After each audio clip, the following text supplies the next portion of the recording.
Good morning. I am headed out to the range. This is going to be a real brief introduction. I don't know if you can see it or not, and I have checked all these guns, but I will show you.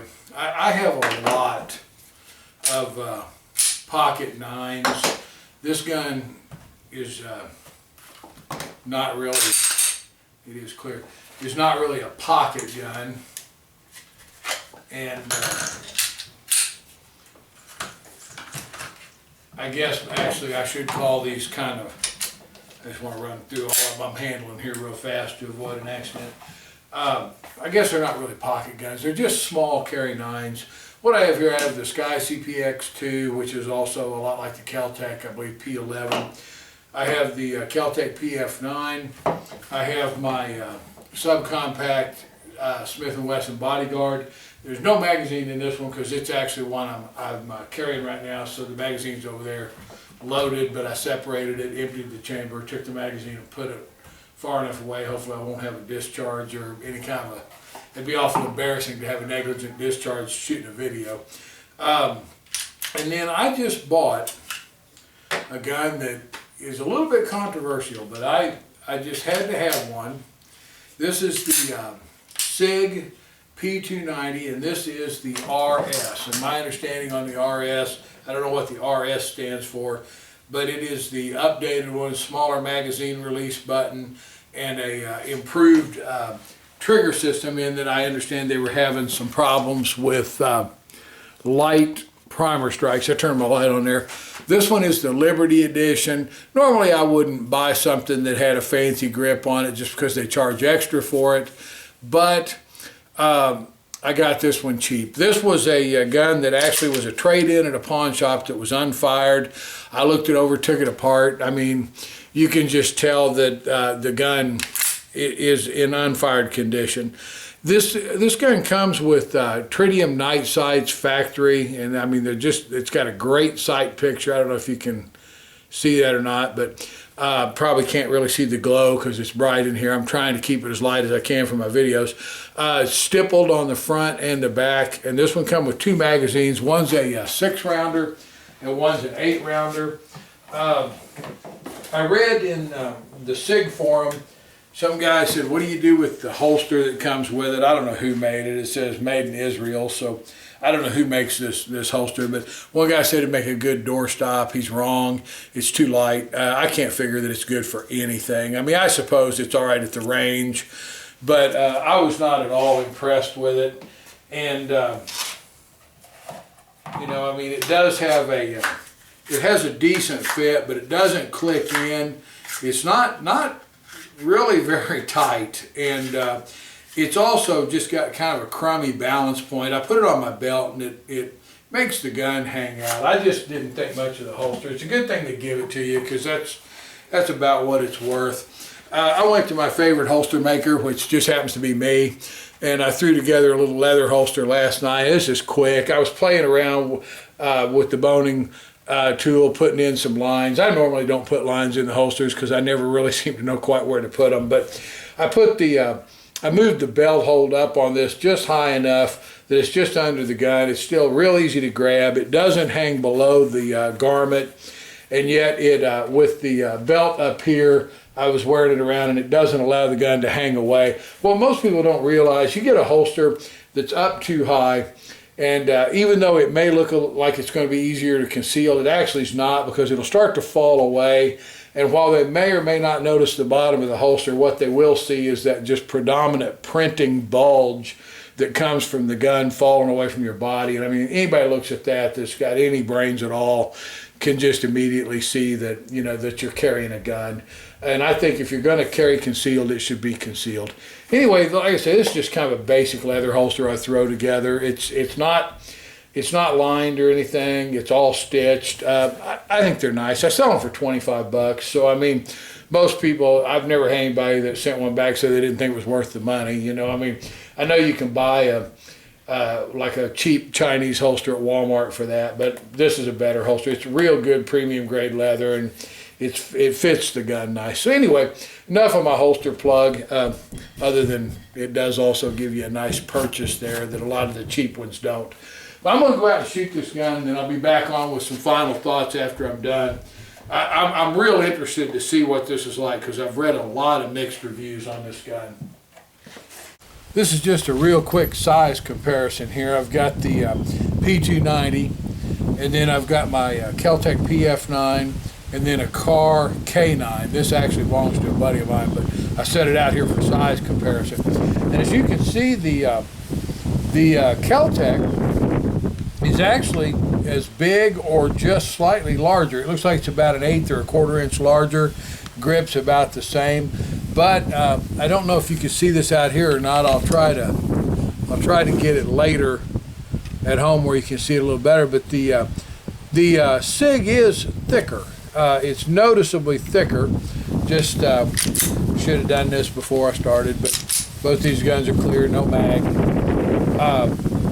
But as you notice, there's a good 1/4 inch, it looks like, at the top of difference in the thickness of the two of them.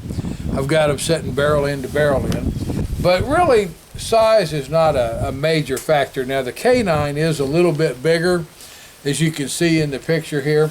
Weight-wise, the K9, of course, an all-steel gun. It's a little bit heavier. And it's also got a little longer grip. I suspect that makes it a little more shootable, actually. The K9 also, as you can see, is about a 1/2 inch longer barrel and a 1/2 inch longer overall. So they're not direct size competitors, the K9 and the P290, but I think they are what you consider the same class of gun. They're both kind of a small, you know, a small carry gun in the holster standpoint, probably both just a little bit big for pocket carry, although I think the Sig would be better for pocket carry than the K9. Anyway, I'm going to move this down and shoot a little bit at the target, see what kind of group I can get out of the Sig. I'll be shooting the Sig 290 at 7 yards. There's quite a bit of shooting going on today, so if you can't hear me, I apologize.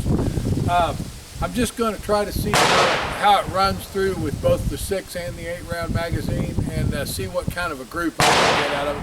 It'll be the first time I ever shot it, so we'll see what happens.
Gun's clear. Let me get the gun holstered up there. That's not too bad for my first run through. They're spread out a little bit low left. I'll see if I can zoom in on it. It shot better for me, obviously, with the longer magazine that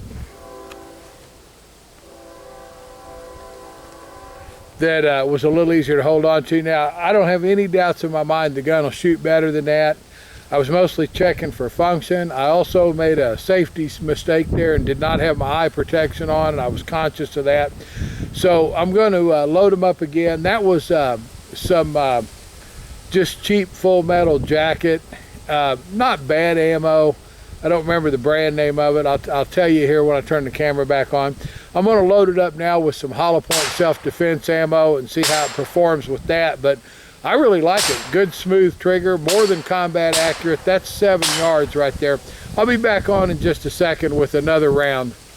That was what I was using a minute ago was Cellular Below, which is a cheap ammo I use quite a bit. It actually doesn't perform too bad. I've got some federal kind of high-end hollow points in it. It's not, normally I use critical defense for my personal protection load, but this is some federal jacketed hollow point. I want to see how it feeds the hollow point. I'm going to run several different kinds of ammo with it today because this is a gun I think I'm going to start to rotate into my carry along with my 709 Slim. I really like this little gun. It is a little hard to grip with the non-extended magazine in it, but still it's pretty controllable and the weight really helps a little bit with it. I'll try it again at 7 yards.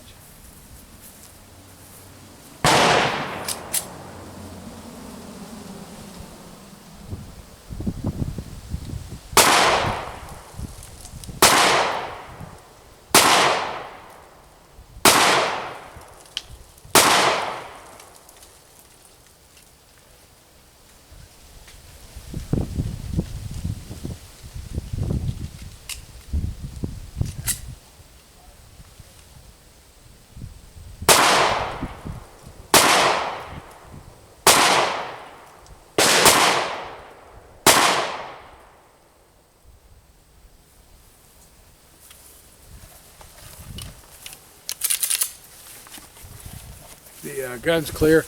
I'll home that in. Point of aim was about the same, a little bit left. They're starting to tighten up just a little bit.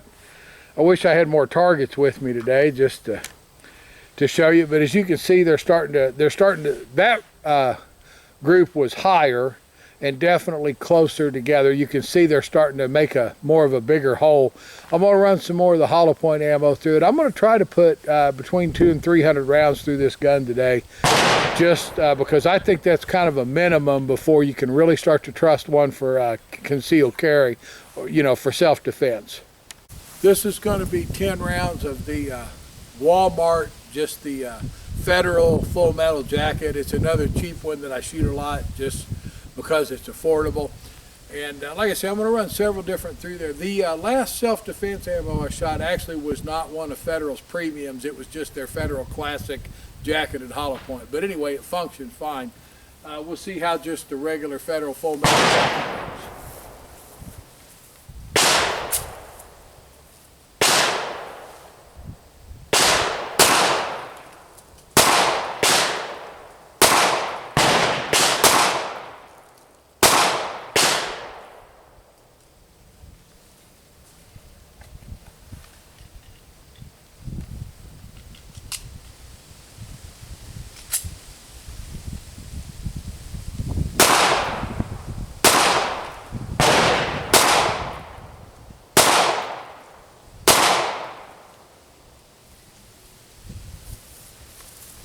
Was interesting. That actually, gun is clear. That actually shot much closer to the point of aim.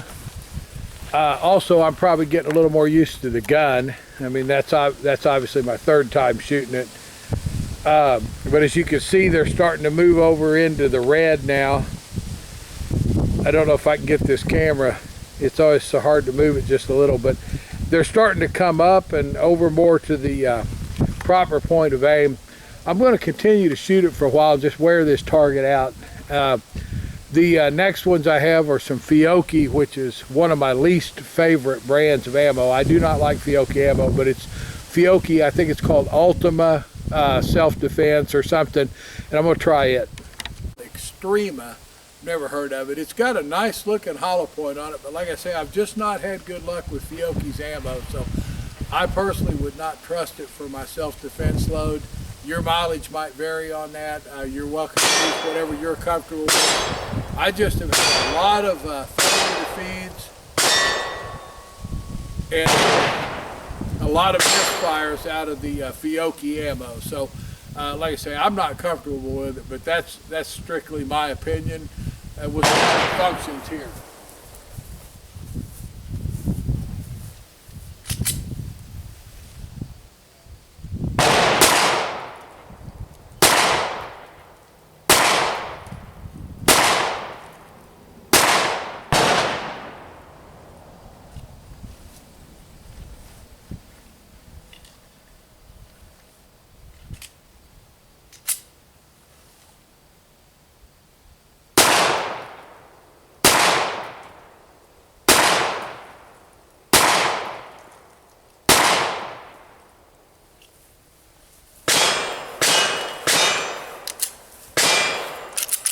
gun's clear.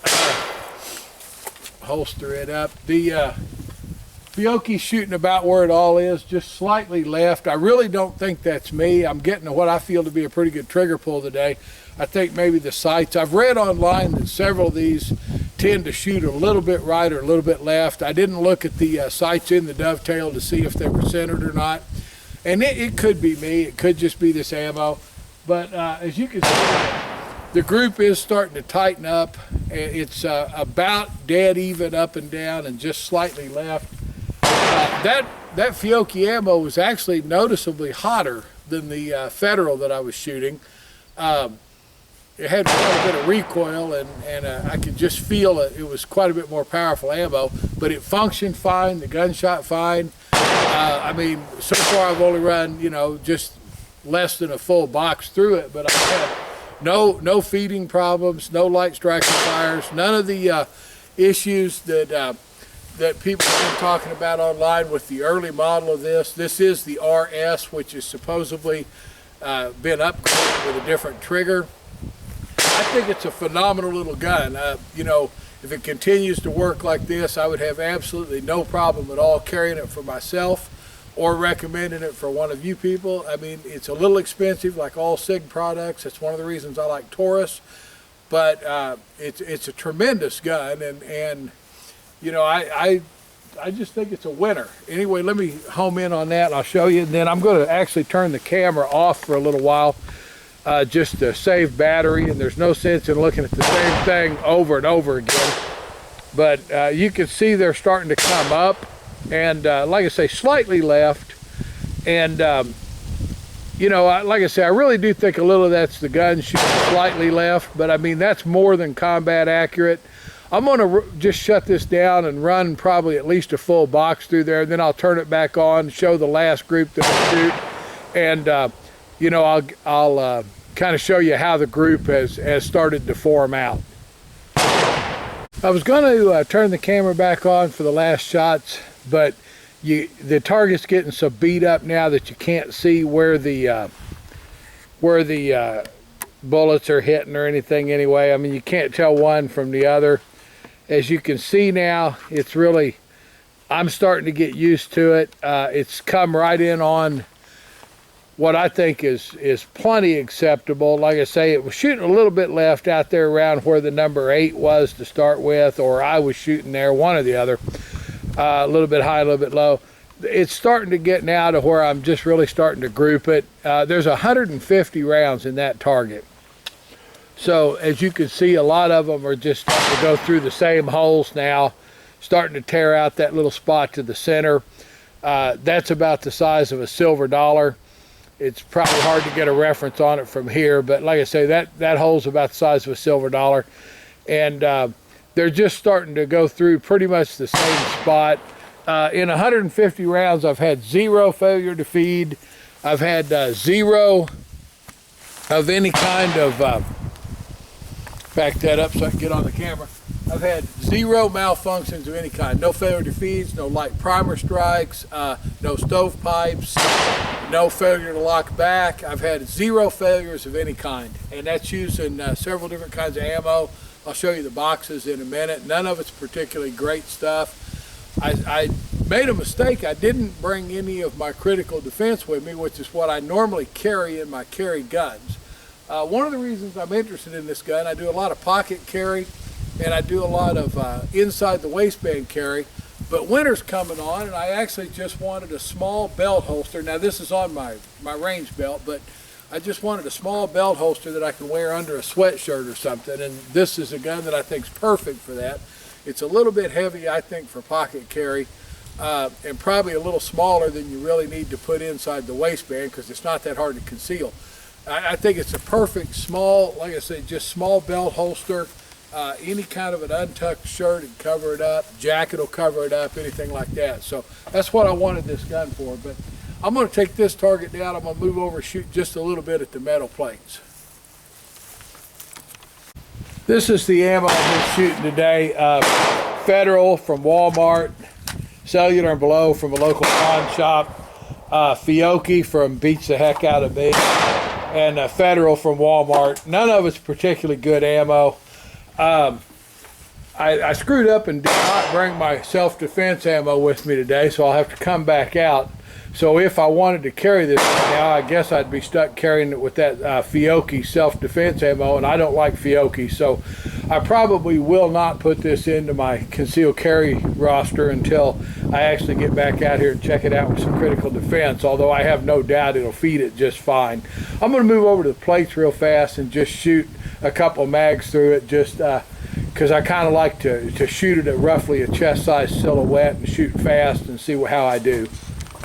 I like to shoot at these cowboys just a little bit. They've got about a chest-sized silhouette, which I enjoy. I shoot them at 7 yards, which I think is the perfect combat distance to practice at. 7 yards is 21 feet. That's about as big as any room in my house.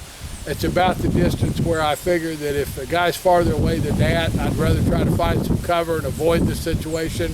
I'd rather do that no matter how the distance is. But anyway, I'm gonna run a few mags through it. Just I don't think there's going to be any doubt that I'll be able to make a combat hit fairly quickly. But I always like to practice this. I like to shoot at these cowboys just a little bit. They've got about a chest-sized silhouette, which I enjoy. I shoot them at 7 yards, which I think is the perfect combat distance to practice at. 7 yards is 21 feet. That's about as big as any room in my house. It's about the distance where I figure that if a guy's farther away than that, I'd rather try to find some cover and avoid the situation. I'd rather do that no matter how the distance is. But anyway, I'm gonna run a few mags through it. Just I don't think there's going to be any doubt that I'll be able to make a combat hit fairly quickly. But I always like to practice this.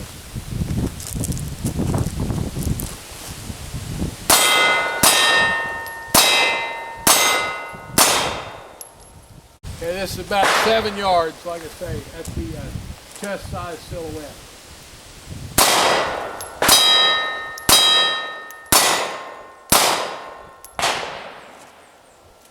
That was 5 hits, pretty quick. I'm going to load it up and do it again.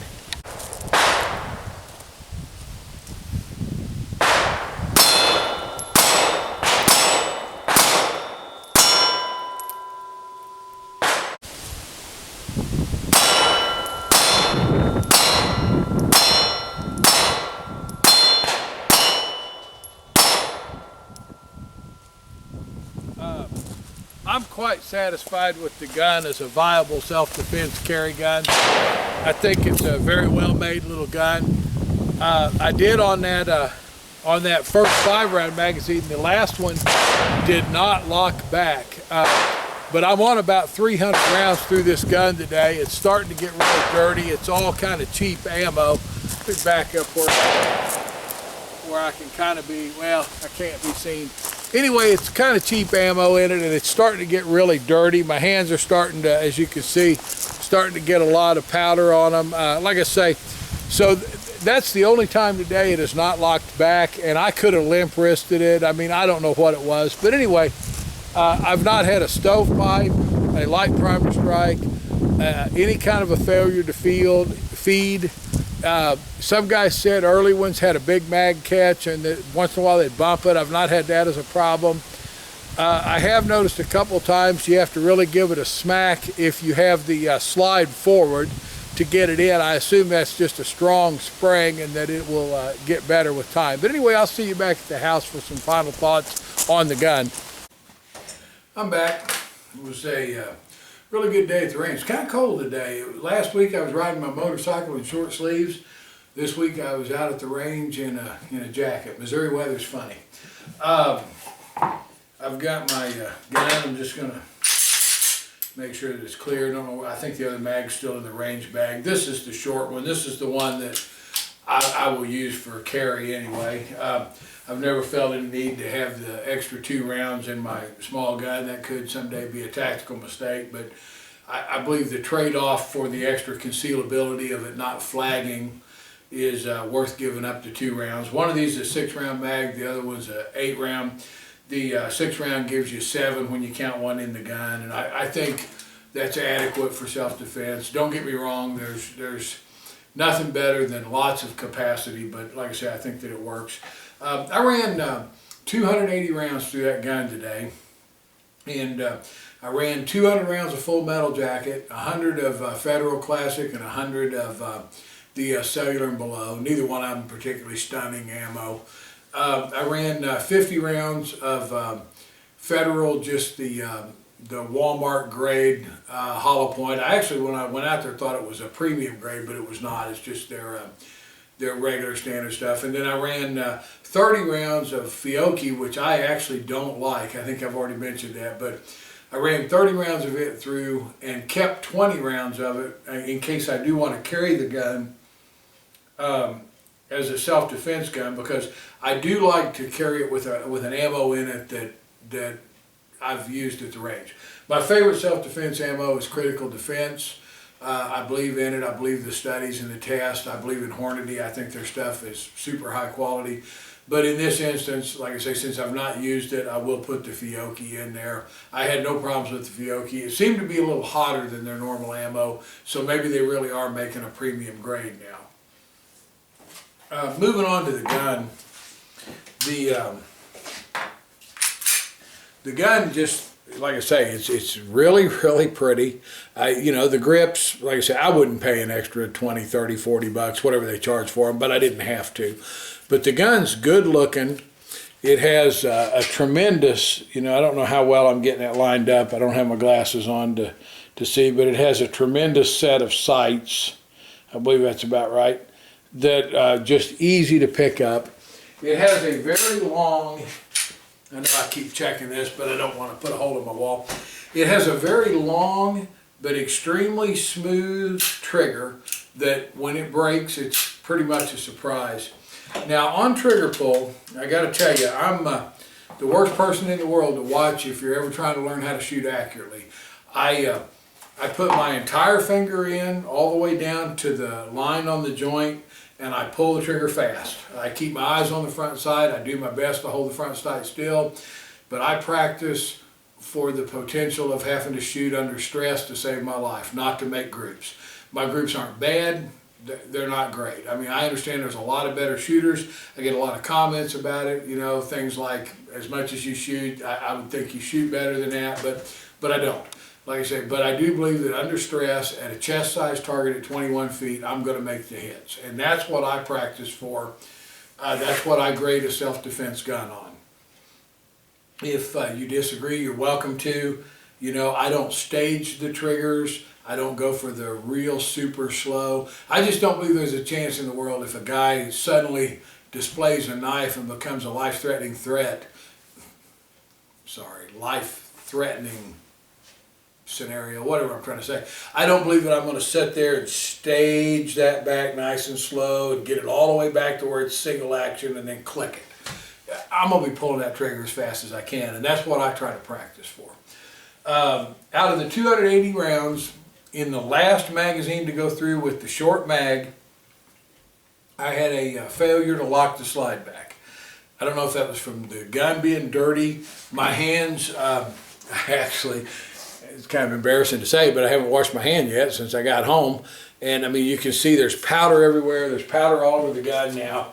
The inside of the gun's dirty. I did not see a lot of noticeable wear indication on the gun, although it does have the striations now on the top of the barrel at the chamber, and it does now have significant striations right at the bell where the slide comes forward and locks the barrel into position. So it's clearly a fired gun now.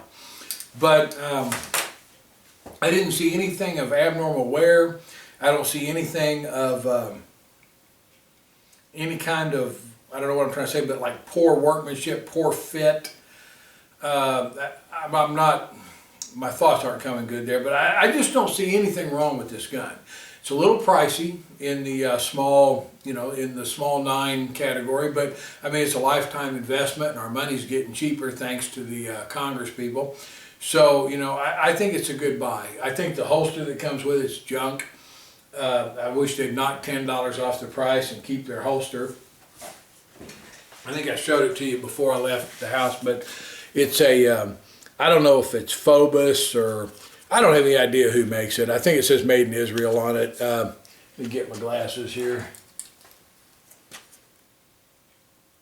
It just says Sig, not pig. I'm sorry, that's just what I was kind of thinking about it. It just says Sig, made in Israel. It has just horrible retention, and it has horrible balance. I mean, it does have a good purchase area in that it's flat here, and I mean, it's easy to grab, but it hangs out from your body, and I mean, it doesn't even click in. It's just, I've seen Walmart nylon holsters that fit this well. It's a terrible holster in my opinion. Now that's, maybe that's the stuck-up holster maker in me. I don't know. But I mean, I made this leather holster that just, my leather holster has better retention than that plastic holster does. So anyway, like I say, I don't think much of the holster, but I sure think a lot of the gun. I'm going to rotate it into my concealed carry use. Winter coming on. I like a belt carry. You're usually wearing a jacket. As you can see from here, from the top of your belt down, I mean, with this gun, it's not that far. You wouldn't need a jacket that came down more than 5 or 6 inches below. The belt carry, I mean, it's much easier to sweep and get to even than the inside the waistbands. Definitely faster to get to than a pocket carry. And, I just believe a gun like this would be excellent. I made this one pretty much straight up and down, not much cant. I mean, I could make this with more forward cant, but on my belt holsters like this, I really don't find that necessary. On the inside of the waistbands where I carry them back here at 430, I try to put a pretty good cant on them just to kind of help with the natural angle of the draw. On a belt holster right here, I think straight up and down is about as good as it gets. But there again, I can make them any way you want. I think this is a great gun. There have been a lot of debates, a lot of topics of conversation about this gun on the internet. Some guys love it, some guys don't. To me, it's as good as it gets. I mean, in a gun, it's reliable, it's accurate, it's got a good trigger, it's got a good solid feel to it, it's got great sights. I just don't see anything wrong with it. I would recommend it if you're, if your budget will take it, and you're looking for a small carry 9 that could double. I mean, you put the extended magazine in it, it could easily double for a house gun. It's got, that would give you 9 rounds, which, I mean, would be enough. Obviously, the more rounds in a house gun, the better, but 9 would be adequate. It'd be a great glove box gun. I think this is a winner. I really do. I don't know how many people have listened to my reviews. I'm fairly opinionated, and I'm not at all afraid to call it like I see it. If I get a gun that I think's a dog, I'm going to tell you it's a dog, because I know that somewhere out there, some guy could possibly, bet his life on my recommendation. I don't make a dime from the ammo people, the gun people. I don't advertise on my website, other than obviously I push my holsters a little bit. I don't make you sit through a commercial. I don't do any of that stuff. I have no dog in the fight when it comes to what you want to bet your life on, what you want to carry. I mean, it just doesn't, it makes no financial difference to me, so I'm not going to lie to you. I think it's a great gun. I think it's a lot of money. I mean, $500 versus $300, that's a significant amount of difference to a lot of people, myself included. I just wanted the gun and got what I think was a bargain on this one. But anyway, I recommend it. I'll try to get some more stuff up, and I'll try to get some more in-depth stuff. Kind of get away from the deal where I just haul 5 or 6 guns out there to shoot them. I'll try to start getting a little bit more focused. It's hard for me to buy all of the newest, coolest stuff to do reviews, but I'll do the best I can. Check me out, fightingear.com, and Fight In Gear Holsters on Facebook. Shoot me an email or something, like my page, friend me, something, so I know that there's somebody out there watching this. Anyway, thanks a lot, and I'll see you again as soon as I can.